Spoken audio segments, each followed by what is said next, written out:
¿Qué es la caja de Pandora?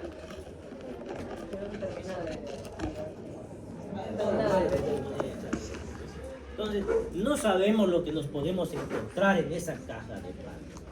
Es más, medicina de primer mundo ya casi ni le da importancia a la semiología abdominal y prefieren irse directamente a estudios complementarios como cuáles. Tomografías, ¿qué más? Endoscopías, ecografía, eso, prefieren hacer eso y le dan poca relevancia a la semiología. Pero nosotros todavía le damos relevancia, es más, debería tener una importancia para no pedir estudios fuera de lugar o que le cuesten tanto al Estado, al seguro, al mismo paciente. No son caros los estudios de autónomo. No he llevado imagenología, así que no le voy a molestar tanto con eso todavía. Pero aquí estos estudios de imagen sí van a entrar al examen, algunos de estos estudios, porque es importante. Empezamos por el motivo de consulta. Tenemos trastornos de la deglución, trastornos de la digestión, náuseas y vómitos, dolor abdominal, diarrea, constipación. ¿Qué será? Lo contrario de diarrea. Bien. Trastornos de la defecación y otros trastornos anorrectales y finalmente ictericia. Todos más o menos se lo están imaginando, tal vez estos no tanto. Trastorno de la digestión, pregunta de examen, no de todos los exámenes, pero a alguno le va a llegar esto. Disfagia, ¿qué se considera disfagia? Dificultad inmediata para trasladar los alimentos sólidos o líquidos de la boca al estómago, dice la literatura. Pero disfagia, el término disfagia es dificultad para deglutir, para la deglución. Eso es disfagia. Se clasifica en dos: la disfagia orofaringea y la esofágica. Cuando hablamos de orofaringea, ¿a qué nos referimos? La dificultad para deglutir, para pasar los alimentos de dónde a dónde, de la cavidad oral hasta el esófago. Y ya la esofágica es cuando llegó hasta el esófago. No parecería tan importante porque ese acto ocurre en muy poco tiempo, pero para la causa sí es bastante importante. La disfagia orofaringea, ahí incluye todos los músculos de la masticación y deglución, es bastante complejo, hay varios músculos, varios nervios, núcleos del tronco encefálico que incluyen esto de los pares craneales. Entonces nos hace pensar en enfermedades neurológicas como los accidentes cerebrovasculares. ¿Qué es un accidente cerebrovascular? ¿Qué entienden? Hemos mencionado ya alguna vez. Si bien no es parte de esta unidad, va a ser de la siguiente unidad. Y ya. Significa que algo ha pasado en el cerebro. Y dice que algo ha pasado engloba dos grandes cosas. Una es, como dice su compañera, que no ha llegado sangre, que es el infarto, o el otro es, como dice su compañera también, que ha sangrado el cerebro. Ahora, ¿qué va a pasar si sangra o se tapó una arteria en el cerebro? ¿Qué va a suceder? Esa área del cerebro, cualquiera que sea, va a dejar de funcionar de forma normal, o probablemente deje de funcionar totalmente esa área. Entonces, según el área afectada, va a provocar más o menos daño. En este caso, los más comunes son cerebral media, que es la región temporoparietal. ¿Qué es lo más común del accidente cerebrovascular? ¿Cómo quedan los pacientes? Que no puede, ¿qué es hemiparesia? No sé si todos saben. Hemi es la mitad. Tenemos o hemiparesia o hemiplegia. ¿Se acuerdan la diferencia? Les he mencionado. Uno es que ha disminuido la fuerza, hay debilidad. Y el otro, no muevo nada. ¿Cuál sería plejía y cuál sería paresia? Disminución de la fuerza muscular. ¿Y plejía? No, bueno, por ejemplo, la paraplegia, ¿qué era? ¿Se acuerdan? El paciente está parapléjico, dice. No del cuello. Cuadripléjico del cuello. ¿Por qué le digo paraplegia? Porque es el más común que encontramos, ¿no? Que no mueven las piernas, la parte inferior. Pero es lo más común que tenemos en los accidentes cerebrovasculares. Se daña un lado del cerebro por la forma de irrigación y ese lado del cerebro hace que no pueda mover el otro lado del cerebro, es lo más común. Pero aparte de eso, suelen tener afasia. ¿Qué es afasia? Pueden expresarse, pueden hablar. Y acompañado de eso, que no se menciona tanto, tengo dificultad a veces para el habla cuando no estoy del todo afásico. Y si tengo dificultad para hablar, también probablemente tenga dificultad para deglutir, la disfagia. Y si tengo dificultad para deglutir, que muchas veces damos por alto, ¿qué le puede pasar al paciente con dificultad para deglutir? Y le doy comida, ¿qué le va a pasar? Eso, la comida en vez de ir al esófago se va a ir hacia la vía aérea o hacia la tráquea. ¿Y qué le pasa a un paciente que le va comida a la tráquea? Se ahoga, o qué más le puede pasar. O pueden tener neumonías por broncoaspiración.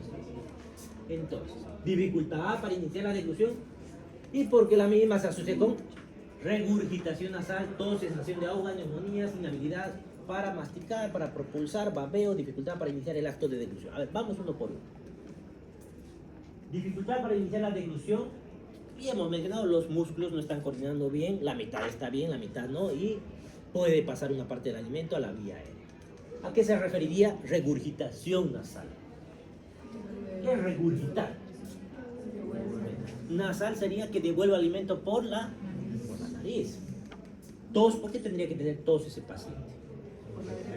Si está pasando una parte del alimento, por más pequeñito que sea, no estamos hablando que está pasando una arveja, estamos hablando que está pasando incluso pequeñas gotitas de alimento hacia la vía aérea. Entonces, como reflejo aparece la tos, un reflejo de defensa. Sensación de ahogo, por más pequeño que sea lo que ha pasado, puede haber broncoespasmo, la sensación de ahogo. Uy, peor si es grande el pedazo de comida que ha pasado. Neumonías aspirativas, el alimento ya está en vía aérea y tiene bacterias, tiene virus, e incluso si hay reflujo más asociado, puede tener contenido ácido que va a provocar una neumonitis química. Inhabilidad para masticar, que está asociado a lo mismo, inhabilidad para propulsar la comida hacia la faringe, lo mismo, babeo por la misma discoordinación muscular ahí. Y dificultad para iniciar el acto de deglución. Esos pacientes, ¿qué les haríamos entonces? Si tengo dificultad, tengo disfagia y sé lo que le puede pasar, ¿qué tengo que hacer? Por sonda nasogástrica. Y si es mucho tiempo, lo voy a tener al paciente 2 años con sonda. Si sé que no va a poder, a pesar de la fisioterapia, no puede, ¿qué hago? ¿Dónde lo alimento? En vena, no, más bien en vena en menos tiempo, porque hay más riesgo de infección. Eso. Puedo hacer un agujero ahí, una gastrostomía, por ahí pongo la sonda. Mucho más eficiente va a terminar siendo, depende si es mucho tiempo. Gastrostomía. Agarro un agujero directo al estómago y por ahí meto la sonda. Es más eficiente para el paciente, menos riesgoso para el paciente, incluso hasta más cómodo. Porque estamos hablando de un paciente que está postrado, que no puede moverse, probablemente no pueda hablar, no pueda quejarse de que se está ahogando. Lo va a ser mucho mejor para él. Disfagia esofágica. El alimento ya ha pasado al esófago.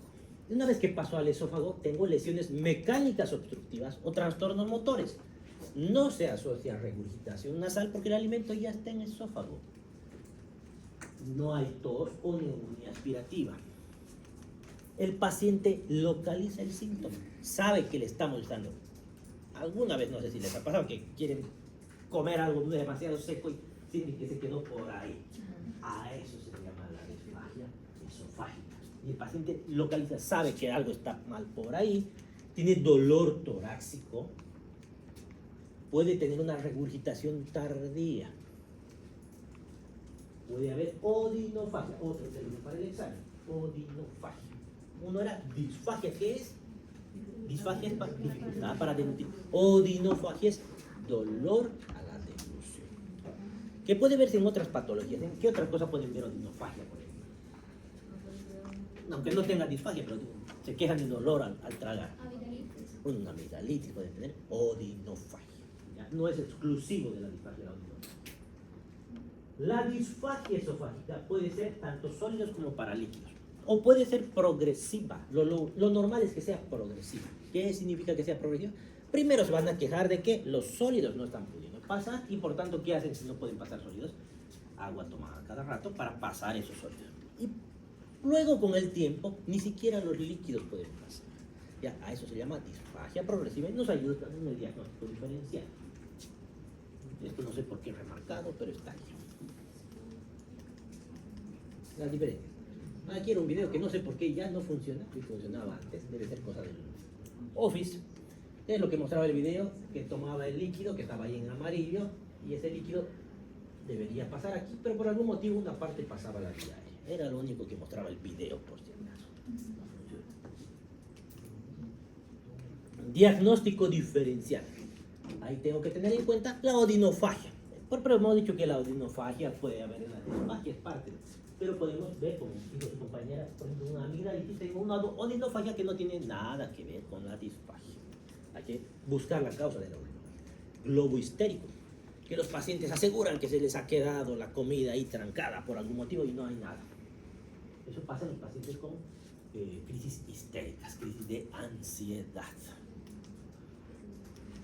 Orofaringia, enfermedades neuromusculares como causa, como por ejemplo el accidente cerebrovascular, ya sea isquémico o hemorrágico, en la enfermedad de Parkinson, en la esclerosis múltiple, en la esclerosis lateral amiotrófica, en la miastenia grave, en las miopatías inflamatorias, trastornos motores, en la disfunción del esfínter esofágico superior, porque tenemos el esfínter esofágico superior y tenemos el inferior. Una relajación incompleta. Acalasia tricofaringia. Aquí va otra pregunta de examen. No con esto. Solamente acalasia. Porque más común es la acalasia del esfínter esofágico inferior que la del superior, en este caso.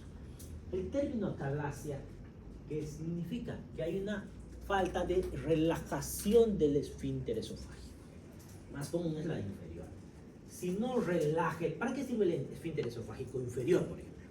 Para evitar el reflujo. Exactamente. Y si no se relaja, ¿qué creen que va a suceder? Comen un pan, por ejemplo, y no relaja, ¿qué va a pasar? ¿Dónde va a quedar el pan? No va a pasar en el estómago. Entonces va a empezar a acumularse el alimento en el esófago. Y ahí voy a ver. Y yo, si tengo sospechas, le pido una radiografía contrastada. Una radiografía esofágica contrastada. Y se hacen varias secuencias, se hacen 4 o 5 radiografías. Donde le doy al paciente una solución de contraste, un vaso de bario. El bario es un metal líquido que se ve en la radiografía como una mancha blanca. Se ve radio opaco. Entonces, toma eso y se empieza a dibujar el esófago. Y me encuentro con un esófago grueso, ancho y una punta como un reloj de arena. Ahí pienso en acalasia. Entonces empiezo a tener un mega esófago, porque como no se relaja ese esfínter esofágico inferior, más que todo, más común que el superior, empieza a dilatarse ese esófago. Entonces ya saben lo que es acalasia, falta de relajación del esófago. Defectos estructurales como el divertículo de Senker. Es básicamente un divertículo que está ahí en la pared posterior del esófago.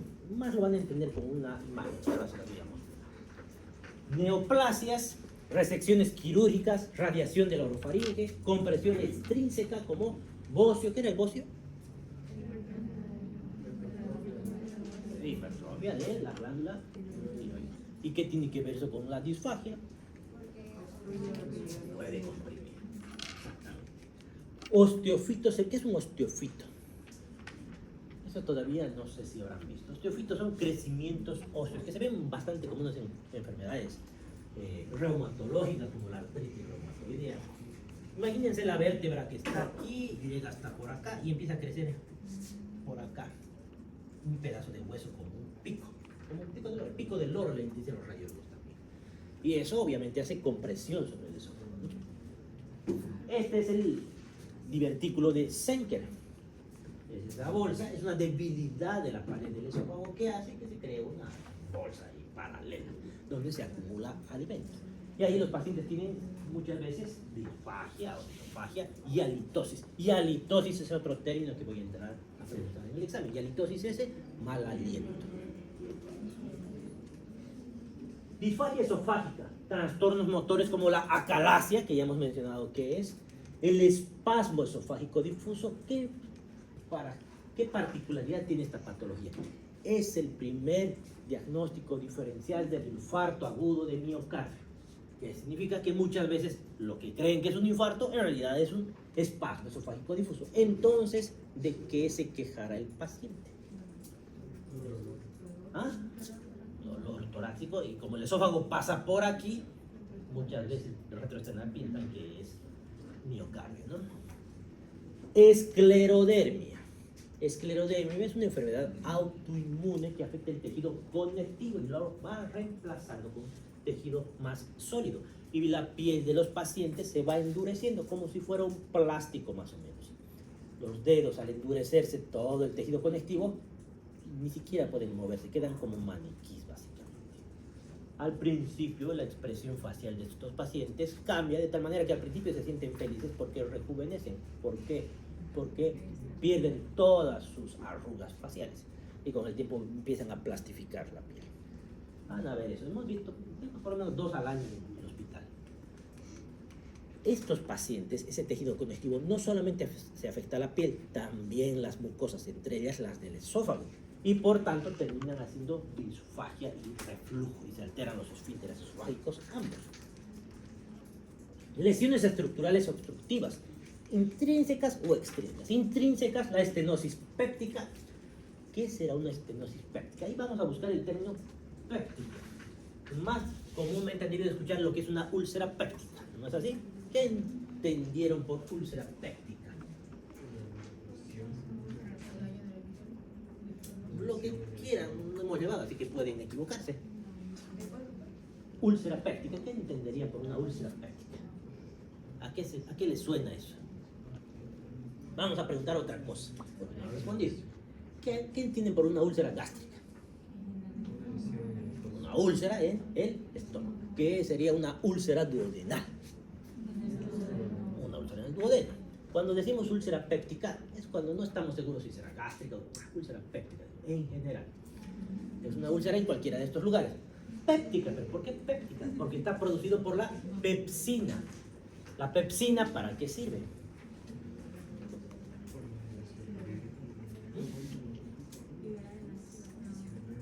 La pepsina es una de las enzimas de la digestión. Es para degradar las proteínas. Por tanto, va a digerir cosas. Entonces, ¿de qué estamos hablando? Son pacientes con gastritis, por ejemplo, que terminan haciendo las úlceras. Entonces, son lesiones producidas por el ácido clorhídrico y la pepsina. La pepsina se produce cuando se activa con el ácido clorhídrico, se convierte el pepsinógeno en pepsina. ¿Ya? Entonces, tiene que haber acidez ahí, tiene que haber un medio ácido. Entonces, ¿qué será una estenosis péptica del esófago? ¿Es normal que haya ácido clorhídrico en el esófago? ¿Dónde debería estar el ácido clorhídrico? ¿Y hasta dónde debería llegar ese ácido clorhídrico? Hasta el ángulo de Treitz del duodeno, exactamente hasta ahí. Más adelante vamos a ver por qué es importante saber ese detalle. Hasta el ángulo de Treitz del duodeno. ¿Ya? No debería estar en el esófago no está preparado. Por eso cuando hay reflujo, ¿de qué se quejan los pacientes? Llega el ácido, les quema el esófago y se quejan de pirosis retroesternal, que es el ardor detrás del esternón.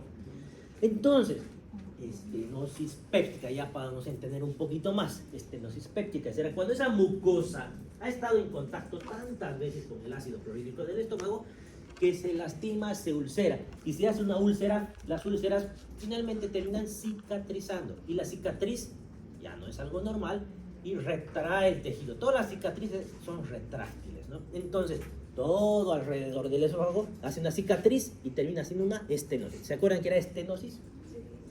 ¿Está? Que se achica ahí el espacio en esa luz. ¿Ya? Entonces, estenosis péptica, ya están imaginando que es una lesión secundaria a reflujo gastroesofágico. Pero esa estenosis va a producir que no pase tan fácilmente el alimento. El anillo de Schatzky, que es en el esófago inferior, que básicamente es un recubrimiento de mucosa y un anillo fibrótico. Vamos a ver igual una imagen y ahí van a entender un poquito más. Cáncer de esófago, extrínsecos, tumores del mediastino, dilataciones auriculares izquierdas, dilatación auricular izquierda, una insuficiencia cardíaca con dilatación, una mega aurícula. ¿Qué tiene que ver una mega aurícula con la disfagia? Eso, comprime y ahí va a provocar disfagia. Ese es el anillo de Schatzky. ¿Y tiene solución este anillo? Hacemos una endoscopía, inflan un globo, se abre el anillo y ahí esa está su solución. No es tan difícil de solucionar, pero hay que diagnosticar, hay que ver ese anillo de Schatzky. Enfoque diagnóstico. En la anamnesis, ¿qué le vamos a preguntar al paciente que tenga disfagia? ¿Qué tipo de alimentos producen los síntomas? ¿Es con sólidos? ¿Es con líquidos? ¿Es con ambos? ¿Ha cambiado en el tiempo? ¿Es intermitente? ¿Es progresiva? ¿La dificultad a la deglución es al inicio o después de la deglución? ¿Comienza en forma brusca? ¿Dónde siente que se le atasca el alimento? ¿Hay síntomas asociados? ¿Qué síntomas? Dolor torácico, pirosis, que ya hemos dicho que era pirosis. Claro, dolor retroesternal, ¿ya? Dolor urente, dolor con la deglución, regurgitación, tos. Existen síntomas neuromusculares asociados como diplopía. ¿Qué era la diplopía? Y si tengo diplopía, tengo que pensar en un problema neurológico. ¿Qué más? Disfonía. ¿Qué será disfonía? Disfagia, dificultad, disfonía. ¿Qué es la fonación? Entonces, disfonía será dificultad al hablar. Debilidad muscular. Es para pensar en problemas neurológicos. Hay pérdida de peso. Si tengo pérdida de peso, ¿en qué tengo que sospechar? Tengo disfagia, pérdida de peso, en cáncer de esófago o de estómago. Uso de medicación habitual. AINES. ¿Qué tienen que ver aquí los AINES? ¿Qué son los AINES? ¿Cómo cuáles? ¿Cuáles conocen? Omeprazol no es un AINE. Ibuprofeno sí es un AINE. ¿Qué más? El más famoso es la aspirina. Ya vieron el ibuprofeno. El ketorolaco, el ketoprofeno, todo eso. ¿Y cómo producen gastritis? Son inhibidores de la COX-2, ¿no es así? Entonces, si yo consumo AINES, es muy probable que tenga gastritis o reflujo gastroesofágico y tenga disfagia. Antiácidos. Los antiácidos, ¿cuáles los consideran antiácidos? Este es un inhibidor de la bomba de protones. Más que todo antiácidos, esto es magaldrato. No sé, no lo considero tan antiácido, pero ya. Alendronato. El alendronato es un fijador del calcio en los que tienen osteoporosis, que también es gastrolesivo. Esos medicamentos gastrolesivos significan que dañan la mucosa gástrica. En el caso de los AINES, este es por contacto. El alendronato por contacto daña la mucosa. En el caso de los AINES, no por ese caso. ¿Qué significa? Que no importa que se lo pongan por donde se lo pongan, igual va a provocar gastritis por el nivel de la COX-2. Porque si se lo ponen en vena, por ejemplo el ketorolaco, pero se lo estoy poniendo en vena, ¿qué tiene que ver con eso? Pues está inhibiendo la COX-2. En vena, donde sea que se lo pongan, les va a provocar gastritis. Tenemos un algoritmo para el diagnóstico de la disfagia. Disfagia, nos hacemos una pregunta. Dificultad al iniciar la deglución o cuando se atasca el alimento después de la deglución. Si es al iniciar la deglución, no hay mucho problema. Ya sabemos que es orofaringia y hay que buscar un problema neurológico. Si es después de la deglución, estamos en la disfagia esofágica. Preguntamos, ¿es solamente con sólidos o es también con líquidos? Si solo es con sólidos, tenemos que pensar en una obstrucción mecánica anatómica. Y nos hacemos la pregunta, ¿es intermitente o es progresiva? Si es intermitente, hay que pensar en el anillo esofágico de Schatzky. Si es progresiva, preguntamos, ¿hay pirosis crónica? Si es pirosis crónica, ¿es estenosis péptica o el esófago de Barrett? ¿Qué era el esófago de Barrett? Que ya les he enseñado. Es la base del epitelio del esófago, ¿no es así? Que es lo importante de saber que hay esófago de Barrett, que lo consideramos una lesión precancerosa. Aquí está haciendo control. Si hay pérdida de peso o tiene el paciente más de 50 años, hay que pensar en cáncer de esófago. Disfagia esofágica. Si es con sólidos y con líquidos. Trastornos neuromusculares. Si es intermitente y hay dolor torácico, hay que pensar en espasmo esofágico difuso. Si hay pirosis crónica, es progresiva, hay que pensar en esclerodermia. Si aparte hay regurgitación, pérdida de peso o síntomas respiratorios, hay que pensar en acalasia. Al examen físico tenemos signos neurológicos de accidente cerebrovascular previo o signos de síndrome extrapiramidal, como son la dosis oral, debilidad muscular, pienso en miastenia gravis o distrofia oculofaríngea. Si hay... ¿Qué es síndrome extrapiramidal? Hasta me se me olvidaba preguntarles. ¿Qué son los síndromes extrapiramidales? ¿Qué es la vía extrapiramidal? ¿Quiénes están en la vía extrapiramidal? Los núcleos de la base, ¿quiénes? Son los que tienen que ver con el movimiento fino, la regulación del movimiento fino, como en el Parkinson. Entonces, tengo tosis palpebral, tengo debilidad muscular, pienso en miastenia gravis, distrofia oculofaríngea. Si tengo hiporreflexia y piel seca, hay que pensar en hipotiroidismo.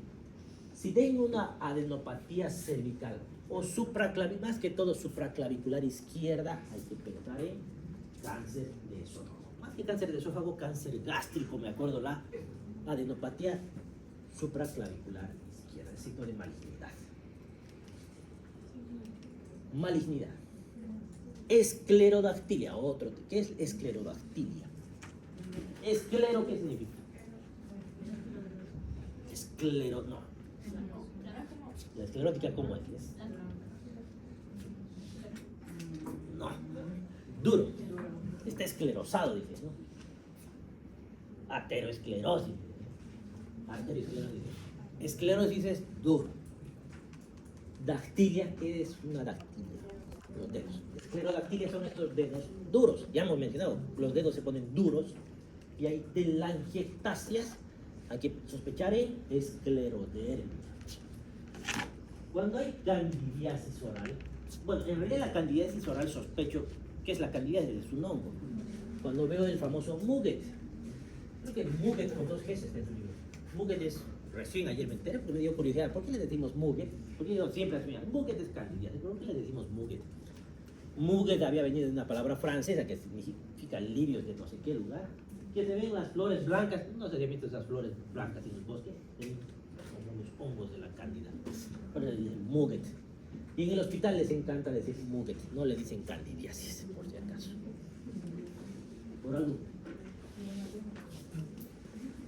Trastornos de la digestión. Tenemos la dispepsia. ¿Qué dicen la dispepsia?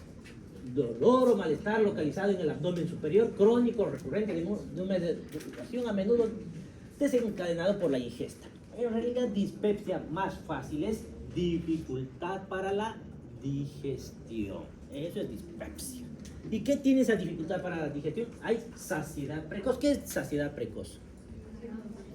Rápido. Tienen distensión abdominal, tienen eructo, tienen acidez, tienen ardor, tienen náuseas. Todo esto tienen en la dispepsia. El comité de Roma III, que en realidad el comité de Roma III se reunió para aclarar lo que es el síndrome del colon irritable, que es una patología bastante compleja, que incluye al psiquiatra y demás, por una alteración de varios mecanismos, pero incluye a la dispepsia. Y dijeron que la dispepsia es plenitud postprandial o síndrome de distrés postprandial, saciedad precoz, le dicen lo mismo. En realidad estos dos júntenlos porque más o menos significan lo mismo. Dolor o ardor epigástrico y síndrome de dolor epigástrico. Ese dolor epigástrico, ¿qué tipo de dolor pero será? Urente, un dolor urente. Es muy común, afecta entre el 20 o 40% de la población tiene dispepsia. Y 40% de estas dispepsias son de origen orgánico. 60% es idiopático, ni siquiera se llega a saber por qué tienen dispepsia. Son esos pacientes que comen y se quejan, se me hincha el estómago, me arde, me duele.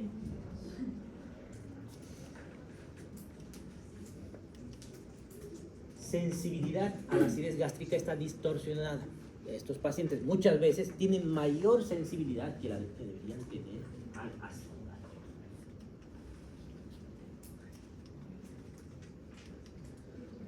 $40-50% de los casos de dispepsia están provocados por gastritis secundaria al Helicobacter pylori.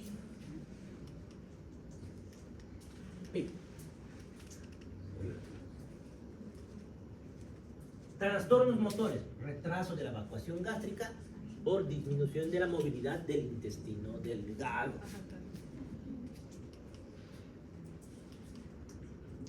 Trastornos psiquiátricos, son pacientes con bastante ansiedad y que tienen aumento del nivel de somatización. ¿Qué será aumento del nivel de somatización? Pacientes que están seguros que tienen algo malo y que les está doliendo porque tienen algo malo en el cuerpo y siempre tienen molestias. Y cuando les hacen los estudios complementarios, todo suele estar normal. Teoría de la percepción visceral aumentada. Son pacientes que sienten cómo está su digestión. Entonces están más pendientes de cada cosa que vaya a molestarles en su digestión. Y que tienen cierto grado de intolerancia alimentaria. Todos esos se quejan de dispepsia. Clasificación. La dispepsia esencial se clasifica tipo reflujo. Reflujo gastroesofágico, ¿qué es? Y por tanto se van a quejar de acidez, pirosis retroesternal y regurgitación ácida.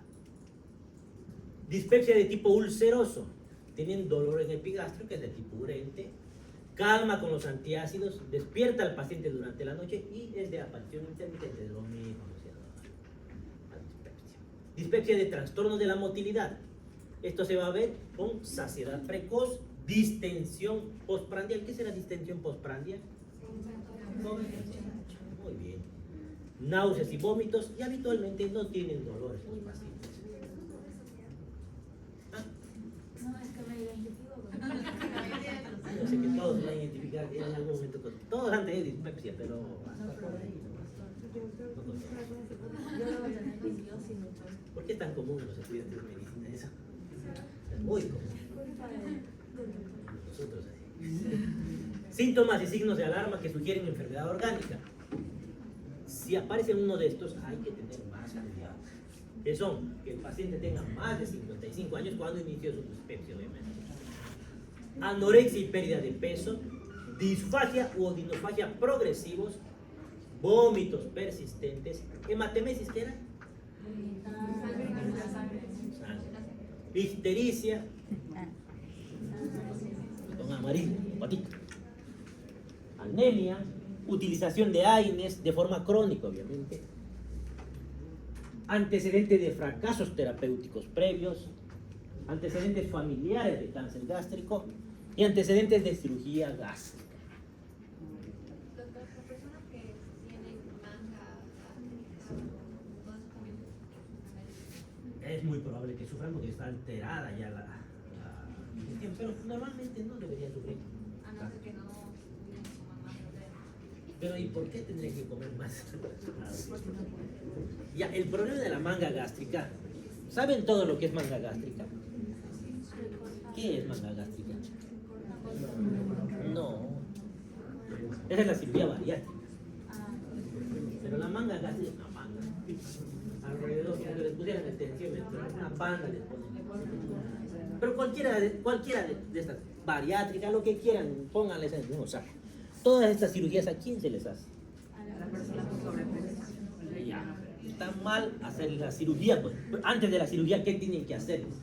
Acompañamiento de ejercicio. Primero la cabeza, luego que esté ya bien más o menos la cabeza, recién la cirugía, porque si no van a volver a engordar.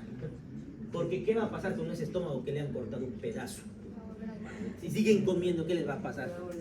Va a volver a crecer, va a quedar en nada. Siempre, no se olviden, de todos estos pacientes, siempre acompañamiento psiquiátrico. Dispepsia esencial, idiopático no ulcerosa, como diagnósticos diferenciales, la úlcera péptica, cáncer de estómago, litiasis, ¿qué es la litiasis vesicular? Eso está bien. Pancreatitis crónica, recidivante, cáncer de páncreas, parasitosis intestinal, lesiones causadas por AINES, aspirina, hierro o antibióticos, dispepsia sin enfermedad del reflujo gastroesofágico o ingesta de AINES. Tenemos que pensar, si el paciente tiene más de 55 años o tiene síntomas de alarma que los hemos visto, directo a endoscopía. Endoscopía en realidad no es solamente endoscopía, ¿no?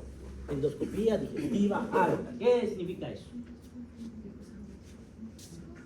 ¿Qué es una endoscopía digestiva alta? una cámara, con esa cámara veo que voy a ver directamente la mucosa gástrica, el duodeno y el esófago voy a ver. Entonces voy a ver lesiones directas, y si hay una lesión que me llame la atención, ¿qué es lo que tengo que hacer? Eso, siempre biopsia.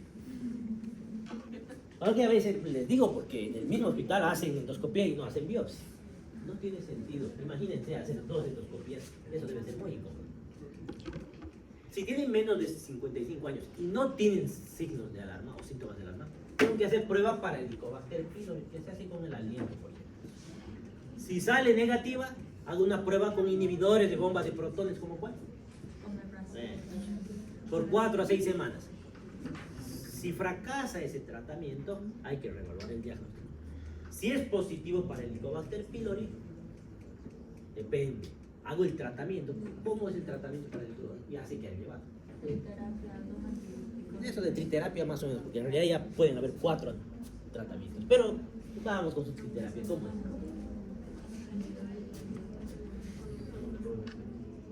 Aspirina, ketorolaco, metformina, ¿o no? Entonces, ¿qué les da? Ya, 2 antibióticos. Asocio 2 antibióticos. ¿Qué más? No le digan así. Inhibidor de la bomba de protones. No es buen nombre protector. Eso no sé. No me gusta ese término. Los voto a mis internos. ¿Sabes qué me dice eso? Los voto. A ver. Inhibidores de la bomba de protones. ¿Qué hacen los inhibidores de la bomba de protones? ¿Y eso qué hacen? En vez de liberar ácido, liberan agua. Tienen que ser eso. Sin eso no funciona el tratamiento. ¿Por qué? Porque el Helicobacter pylori se esconde ahí en el ácido. Y ahí no funciona tan bien el tratamiento. Sin eso no viven tanto. No es ese triasociado que conocen, no es suficiente. Son 4 horas. Hay una variedad de varias cosas que ni han escuchado hablar. Puede ser con amoxicilina, metronidazol, puede ser con amoxicilina, claritromicina. Hay otras opciones de antibióticos que ni me acuerdo porque no se usan tanto, porque es muy raro de ver, pero hay de todo. Así que, no sé, y además están dejando de funcionar, pues está comenzando la resistencia a la amoxicilina más que todo. La claritromicina tiene otro problema, es gastrolesivo. ¿Qué significa eso? Entonces, si alguien tiene gastritis y le doy eso, se va a quejar, pues le va a doler. Hay que evitar que hagan resistencia, ¿no? Si no funciona algo, revalúo el diagnóstico. Pasamos a náuseas y a vómitos. ¿Qué son las náuseas y vómitos? Respuesta sintomática inespecífica a gran variedad de condiciones. Más o menos como la fiebre. ¿Cuándo tienen náuseas y vómitos? Cuando están embarazadas, cuando tienen infecciones, cuando tienen laberintitis. Cualquier cosa puede provocar náuseas. ¿Qué es el vómito? El nombre adecuado del vómito es expulsión violenta. Eso es el vómito. Expulsión violenta del contenido gástrico. ¿Qué son náuseas? Deseo inminente, quiero vomitar. Están queriendo, pero no vomitan. Cuando hacemos la historia clínica, ¿cómo escribimos en la historia clínica? Sí, tengo náuseas. ¿Qué escriben? Paciente refiere desde hace 4 días náuseas. Tienen que especificar si vomita o no. Que llegan a vómito del tipo bla bla bla. O que no llegan a vómito. Que muchas veces tienen náuseas y no tienen vómito. Y si tienen vómito, ¿cómo describo el vómito? ¿Qué tipo de vómito es? ¿Cuántas veces ha vomitado? Si es abundante. Ahora vamos a ver. Tienen todos esos detalles que importan. Aquí vengo con la hematemesis, que ya me han dicho que era hematemesis. Esta pila. Arcadas. ¿Qué son las arcadas? Son contracciones musculares torácicas, abdominales, antes de vomitar, que pueden o no estar. No es lo mismo que las náuseas. La náusea es la sensación de vomitar. Las arcadas son las contracciones. Pero si tengo contracciones, voy a provocar cambios en las presiones del esófago. Y si no vomito, me puede pasar algo malo. Si tengo solamente arcadas y arcadas y arcadas y arcadas. ¿Por qué les digo? Por ejemplo, los pacientes con anorexia, ¿qué hacen? Están metiendo el dedo para vomitar. Están cambiando las presiones, están provocándose arcadas. Y se pueden romper el esófago. Regurgitación, ¿qué sería? que mueve el contenido del estómago hacia la cavidad oral sin que haya náuseas ni arcadas. Rumiación, que es cuando vuelve el contenido del estómago a la cavidad oral sin vómitos, sin náuseas ni arcadas, mastican un poquito y se lo vuelven a comer. No es suficiente, falta, todavía mis arvejas faltan. Bueno. ¿Por qué le dicen rumiación? ¿Quiénes son los rumiantes? ¿Por qué ellos tienen que hacer eso todo el tiempo? Bueno, los humanos no deberían hacer eso.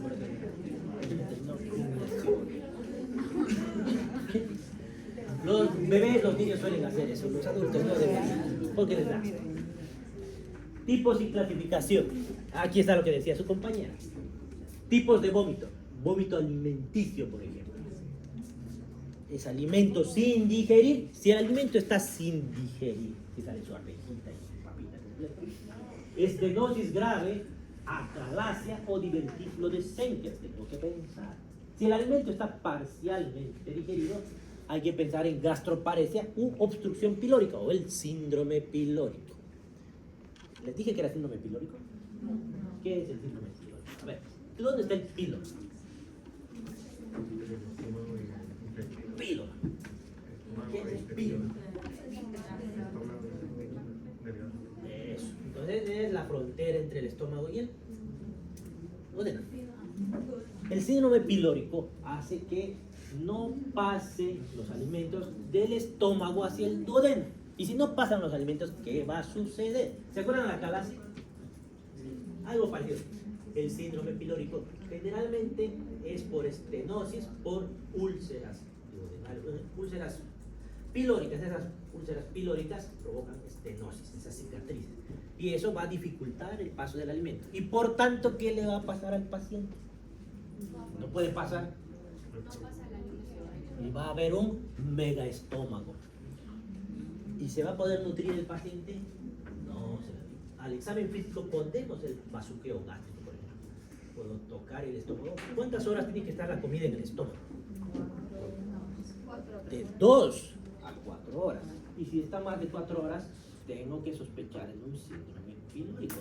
Por ejemplo, un paciente que después de 6 horas de haber comido vomite comida, pues seguramente tiene síndrome pilórico. Yo ya no debería vomitar nada.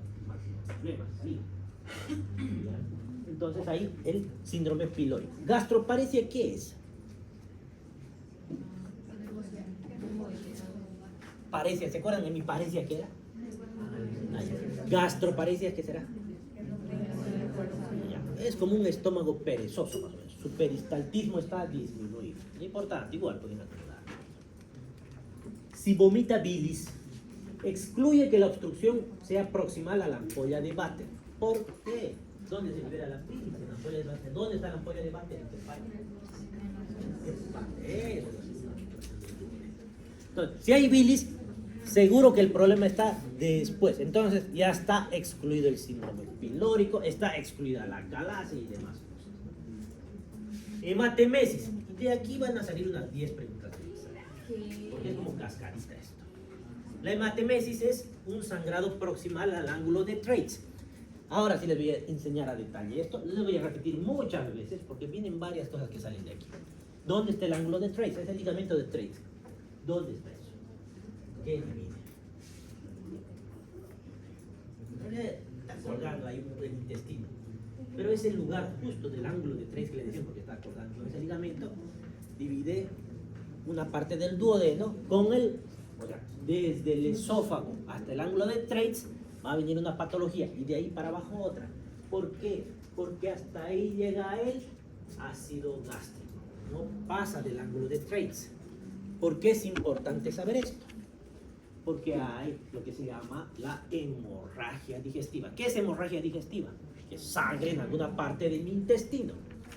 La hemorragia digestiva se clasifica tanto que los cirujanos ven la hemorragia digestiva baja y los internistas ven la hemorragia digestiva alta. Así de diferente es, porque el tratamiento es totalmente diferente. Uno se opera y en el otro pues se hace tratamiento clínico.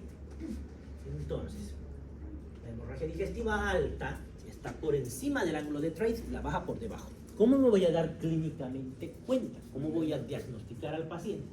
Si la hemorragia es alta, está en contacto con el ácido clorhídrico, ¿qué le hace el ácido clorhídrico a la sangre? Eso. Entonces, ¿cómo va a ser por ejemplo, las deposiciones del paciente, qué color van a ser en una hemorragia digestiva alta? Negras. Se le llaman deposiciones melénicas. No solamente negras, van a ser negras alquitranadas, como que pegajosas, de mal olor. Y en la hemorragia digestiva baja, ¿de qué color van a ser? Depende de qué tan vivo es, que más abajo son, puede ser una rectorragia. Pero no van a ser negras porque no han estado en contacto. O sea, desde el ángulo de Trace para abajo, en cualquier lugar. Por eso les digo que es en cascada, varias preguntas salen de la cosa.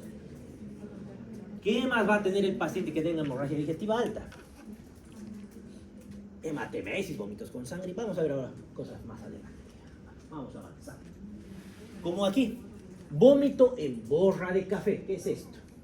¿Qué nos dice? Daño mucoso. Es sangre que ha estado en contacto con el ácido gástrico y por tanto es una hemorragia digestiva alta. Y nos dice generalmente que ha habido desgarro de la mucosa en borra de café, porque si es de una úlcera, generalmente sale hematemesis directamente. Vomito sangre, no vomito borra de café. En este caso, ¿por qué? Porque no le da, tiene el suficiente tiempo como para que se digiera. En cambio, cuando es un sangrado masivo, el paciente vomita directamente. Y aquí viene el desgarro de la mucosa, se ve en qué patología, en el Mallory Weiss, que ya les había mencionado. El Mallory Weiss, ¿qué es? Es el desgarro longitudinal de la mucosa esofágica. ¿Y en quiénes vamos a ver eso? En los alcohólicos, por ejemplo, en los pacientes con anorexia, que todo el tiempo están con arcadas y terminan desgarrando esa mucosa gástrica. Si el vómito es fecaloide, ¿qué será un vómito fecaloide? Solo aspecto. Bueno, si bien es fecaloide, tiene razón, que se le parece, pero no es exactamente. Pero podría ser. ¿Y por qué tendría un vómito fecaloide? Con olor pútrido. Ajá, pero habrá bacterias de ese tipo en el estómago. Ah, ¿dónde será la obstrucción? Sí, si está obstruido, voy a tener. Pero ¿qué debería estar obstruido? ¿El ilio? Si vomito lo que del ilio, voy a vomitar. No. ¿Qué debería estar obstruido? El colon. Obstrucciones colónicas. O si no, una fístula. ¿Qué es una fístula? Una comunicación entre dos cavidades. ¿Qué debería estar comunicado con qué? ¿Qué está tan cerquita aquí? El ángulo colónico con el colon. Eso es muy posible.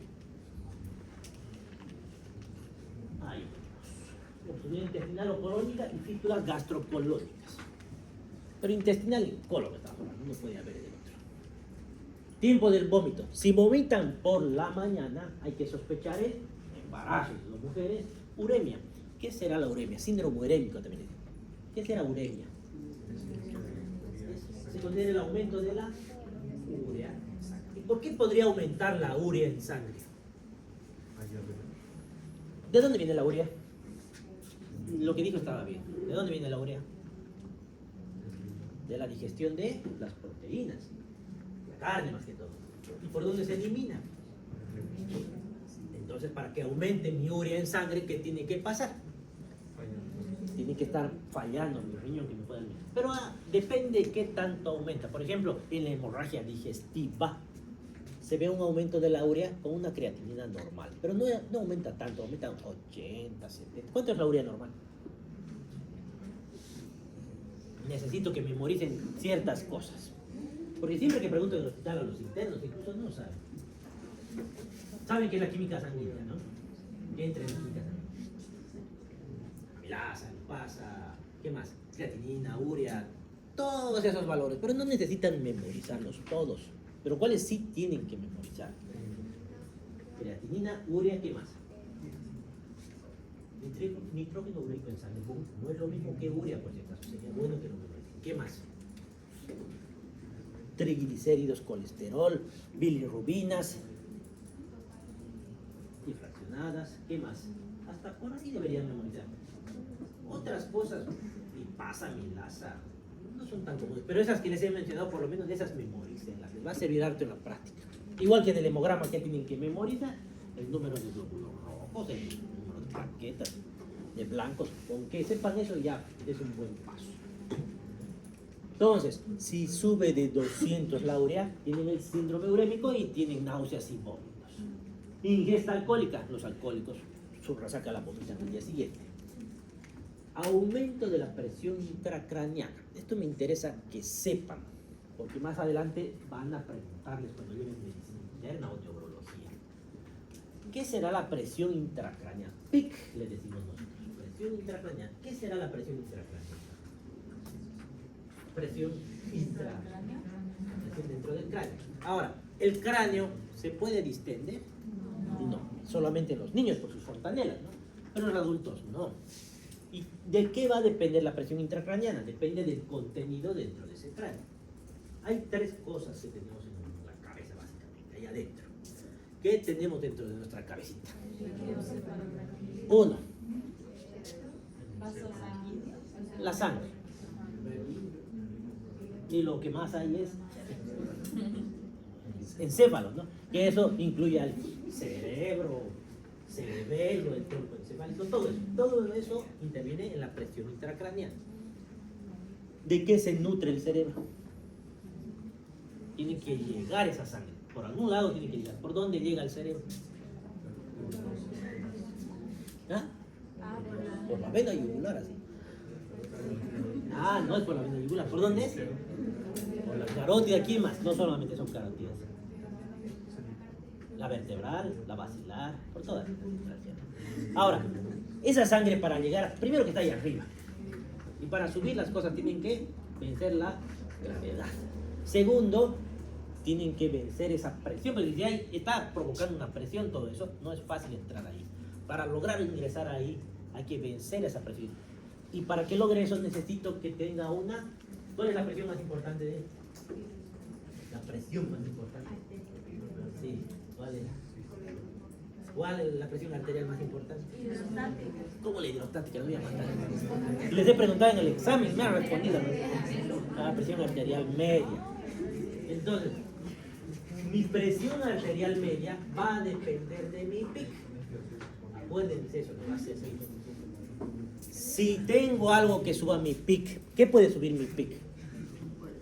Estoy tranquilo de un día a otro, estoy pasando por acá y me atropella. ¿Qué ha pasado? ¡Pum! Un golpe en la cabeza. Un edema cerebral, que haya una hemorragia, un hematoma subdural, un epidural, cualquier cosa que no estaba ahí, pero ahora está ahí. O que tenga una hemorragia, un accidente cerebrovascular hemorrágico, y ahí tengo un montón de sangre que no estaba ahí. Eso está elevando de golpe. Ayer no estaba, hoy día está ahí. De golpe empieza a subir la PIC. ¿Qué va a pasar con mi presión arterial media? ¿O qué debería ser? Escuché algo que era lógico y que es cierto.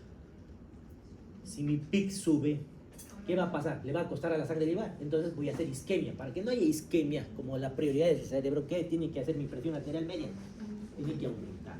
Sí o sí, porque si no aumenta, voy a hacer isquemia.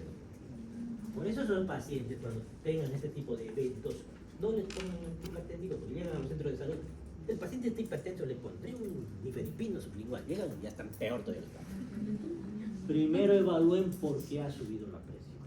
Y luego hay que mantener presiones arteriales medias altas. No tanto, porque también me van a sangrar. Hay unos rangos. Tengo que mantener mi PAMA ahí. Calma, hay que tratar eso. ¿Ya? Y todos estos pacientes que tienen... Ay, ¿cómo puedo resolver el problema del aumento de la presión intracraneana? Si tengo un coágulo ahí, ¿qué hago? Agujerito. Y si no, ¿qué puedo hacer? Por ejemplo, si tengo un ACV isquémico y se está hinchando ese cerebro, ¿qué hago? Algún hueco, una craneotomía descompresiva para que el encéfalo hinche hacia afuera. Pasan los días y va a volver a... Porque si no hago eso, ¿qué va a pasar? Va a haber isquemia. Y el paciente, si es isquemia, va a hacer una herniación. Cualquier tipo de hernia transtentorial, subfalaciana, amigdalar, y me va a hacer parada respiratoria. Y si hago parada respiratoria, ¿puedo vivir? No. tengo que darle solución. Y estos pacientes, uno de los signos que tienen son vómitos. Ahora, cuando los vómitos son neurológicos, son especiales, son diferentes. ¿Eso qué significa? En escopeta le dicen. Hasta el techo está vomitando. Sin avisar, ¿no? Ojo con eso. 1 hora después de la ingesta, secundario a gastroparesia. Esa gastroparesia es más frecuente en pacientes diabéticos. Varias horas después de la ingesta, si son 6 horas, debe ser un síndrome pilórico. Si son vómitos continuos, anorexia nerviosa o cuadros conversivos. ¿Qué será un cuadro conversivo histérico? Síndrome conversivo, le dicen. El paciente está con HI, le dicen en el hospital. Son pacientes que han salido de su examen de semiología con una mala calificación. ¿Qué les pasa? Han terminado con su novia o su novio y Ansiedad, taquicardia, empiezan a hacer la ansiedad, pánico. hiperventilan. Eso se llama cuadros conversivos histéricos. Y les da náuseas también, ¿no? Síndrome de vómito cíclico, eso es más común en los pacientes pediátricos. Empiezan a vomitar en ciclos intermitentes durante todo el año, 8 veces al año más o menos. Síntomas asociados: dolor antes del vómito. Si duele antes del vómito, hay que sospechar en patología biliar, como cálculos biliares. Patología, ¿qué es la colecistitis? Colecistitis, inflamación ¿de quién? El colecista, ¿no? De la vesícula. Colecistitis es inflamación de la vesícula. Colelitiasis es. La colelitiasis puede provocar colecistitis, puede. La coledocolitiasis es cálculos en el coledo. Eso igual va a entrar en la sangre. ¿Cómo que después de que les explico? Entonces igual vamos a volver a ver nosotros. Dolor abdominal que alivia con el vómito. Ahí tengo que pensar en úlcera. Van a ver que hay una diferencia entre la úlcera gástrica y la duodenal con el vómito. Eso vamos a ver después.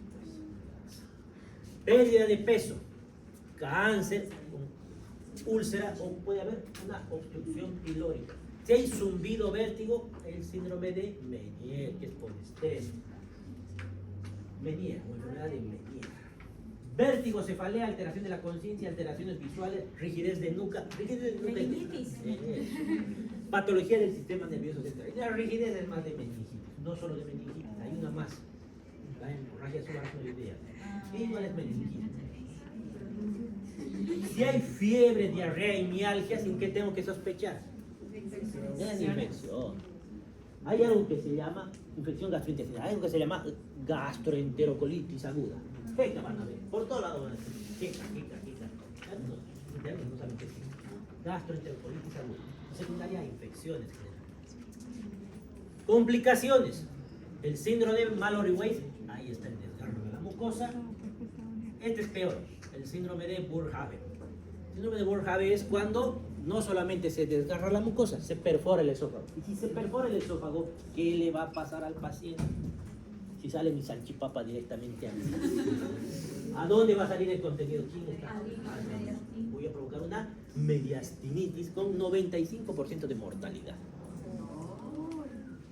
Esto no han llevado todavía, pero van a llevar esto. Es una neumonía por broncoaspiración. Tienen su condensación con su broncograma. Van a ver eso este semestre. Un radio. Perforación. Está en alemán. No sé cómo se pronuncia en alemán. A ver, ¿Cómo? pero la perforación es como una úlcera o... No se perfora, se rompe. Además, aquí hay una figurita, así. Y llora entonces. Viene por el cambio de presión, generalmente por las arcadas.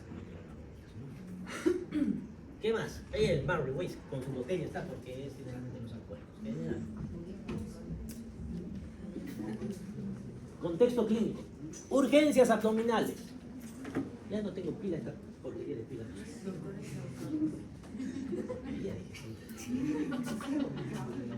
Apendicitis, colecistitis, pancreatitis, peritonitis, obstrucción intestinal y obstrucción de vía biliar. Eso es una urgencia abdominal. Alteraciones del tubo digestivo, GECA, ¿qué era la GECA? La dispepsia, úlcera péptica, gastroparesia, disritmias gástricas, obstrucción pilórica, gastroenteroditis eosinofílica, pseudoobstrucción intestinal, intoxicación alimentaria. Esta diapositiva debería sacarle. Infecciones sistémicas agudas, otitis media, meningitis, hepatitis. ¿Qué es una pielonefritis? Vamos a llevar eso. Una infección de riñón. No solo en el riñón, también dice pielo, dice, ¿no? Los conectos pielocaliciales, es una infección del riñón que está dentro de las infecciones urinarias altas, que también vamos a llevar en el examen, va a haber en el examen, porque vamos a llevar nefrourológico, que creo que no están las diapositivas en su, ya está este bloque en su LMS. Me falta porque estoy haciendo las de nefrourológico, que son unos cuantos temas, que es la semiología nefrourológica, entre infección urinaria, cálculos renales y algunas tonterías. Neumonía. Patologías del sistema nervioso con aumento de la PIC, tumores cerebrales, accidentes cerebrovasculares, meningitis, hidrocefalia. ¿Qué es hidrocefalia? Aumento de... Pero todavía falta. Enfermedades del laberinto, la enfermedad de Menier, infecciones como laberintitis, cinetosis. ¿Qué es cinetosis? Con el movimiento. Más o menos. Esos pacientes que suben a la montaña rusa y luego están con náuseas, vómitos, lo están vomitando, por el movimiento hay una discoordinación. O por ejemplo, esos pacientes que están leyendo en el micro empiezan a tener mareos. O esos pacientes que están mirando por la ventana contando los árboles, ese movimiento se discoordina en el encéfalo y produce náuseas y vómitos. Náuseas y vómitos. Embarazo, hiperémesis. ¿Qué es hiperémesis? Muchas veces, gravídica.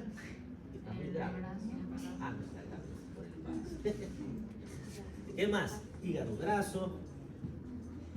Pensaba que estaba grave. Enfermedades cardíacas, el infarto agudo del miocardio. ¿Por qué vomitarán? Si se inflama, porque cuando hace infarto está muriendo el tejido. Está apoyado sobre el diafragma. Y el diafragma sobre el estómago. Dan náuseas. La insuficiencia cardíaca, parecido, pero también hay por la congestión hepática, por la hepatomegalia, ¿no? Enfoque diagnóstico. Anamnesis, tengo que determinar la duración de las náuseas y vómitos.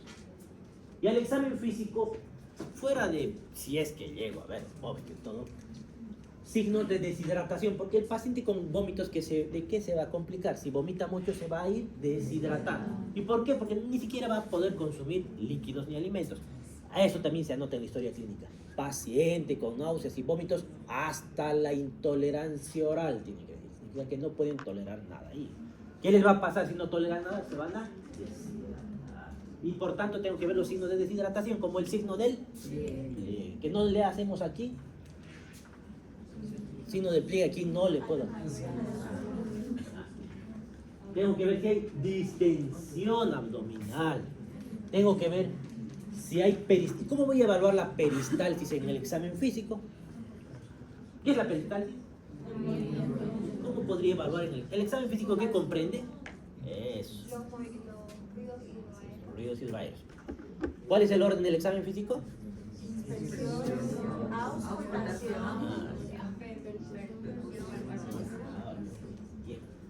Tengo que ver eventraciones y hernias. Mejor, nos vamos a saltar aquí la cicatriz, debería estar aquí abajo. Eventración y hernia. ¿Qué es una hernia? Una producción del contenido. La salida del contenido de lo que sea que esté, en este caso, abdominal, por fuera. ¿A través de qué? Anatómico. Si es anatómico se llama hernia. Y si el orificio no es anatómico, es postquirúrgico, es artificial, se llama eventración. Son más o menos los. Aquí, por ejemplo, ¿esto qué es? Eventración. Eventración, porque no se puede. Ahí está, justo el tamaño.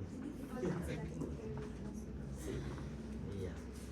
cicatrices tengo que evaluar, ruidos hidroaéreos que debería estar junto con el otro, y tengo que evaluar ictericia. ¿Por qué? El aumento de la bilirrubina me puede provocar náuseas y vómitos, en el caso de las hepatitis, por ejemplo.